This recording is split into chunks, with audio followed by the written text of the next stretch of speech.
Online escort service સામે Ahmedabad crime બ્રાન્ચે મોટી કાર્યવાહી કરી છે. ક્રાઇમ બ્રાન્ચે 120 જેટલા એકાઉન્ટ હોલ્ડર સામે ફરિયાદ નોંધી છે.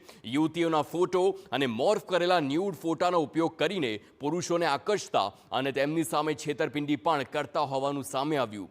જે અંગે ક્રાઇમ બ્રાન્ચે ગુનો નોંધીને વધુ કાર્યવાહી શરૂ કરી છે. અલગ અલગ પ્લેટફોર્મ પરથી એસ્કોર્ટ સર્વિસ ચલાવવામાં આવતી હતી. કેટલાક એકાઉન્ટ હોલ્ડર એઆઈથી બનેલા ફોટા પણ પોસ્ટ કરી ગ્રાહકોને આકર્ષી યુપીઆઈ આઈડીથી રૂપિયા પડાવતા હતા. સોશિયલ મીડિયાના અલગ અલગ પ્લેટફોર્મ પર યુવતીઓના ફોટો અને નીચે ભાવ લખવામાં આવે છે. જ્યાં કોઈ વ્યક્તિ ઇન્ક્વાયરી કરે ત્યારે તેને તમામ વિગતો મોકલવામાં આવે છે. યુવતીઓના ફોટા જોઈ ગ્રાહકો આકર્ષાઈ જાય છે. જે બાદ એડવાન્સ પેમેન્ટના નામે કેટલીક રકમ યુપીઆઈ આઈડીથી મોકલીને તેને મોકલવામાં આવે છે.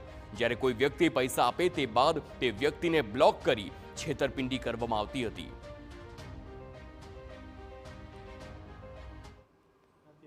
આમાં જે ગેરકાયદેસર એસ્કોટિક્સ જે રેકેટ ચલાવતા હોય એવા અમે જે તપાસ દરમિયાન સોશિયલ મીડિયામાં જેમાં ઇન્સ્ટાગ્રામ છે, ટ્વિટર છે, તેમજ વેબસાઇટ છે, આવી રીતે 120 જેવા એકમોને આઈડેન્ટિફાઈ કર્યા છે અને તેમના વિરુદ્ધ ગુનો દાખલ કર્યો છે.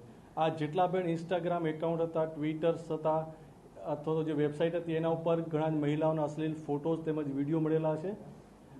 તેમજ અત્યારની જે લેટેસ્ટ ટેકનોલોજી છે, એઆઈ ટેકનોલોજી, એના ઉપયોગથી પણ અશ્લીલ ફોટોઝ અને વિડીયોઝ બનાવી અને વેબસાઇટ ઉપર મૂકવામાં આવેલા છે. તો આ તરફ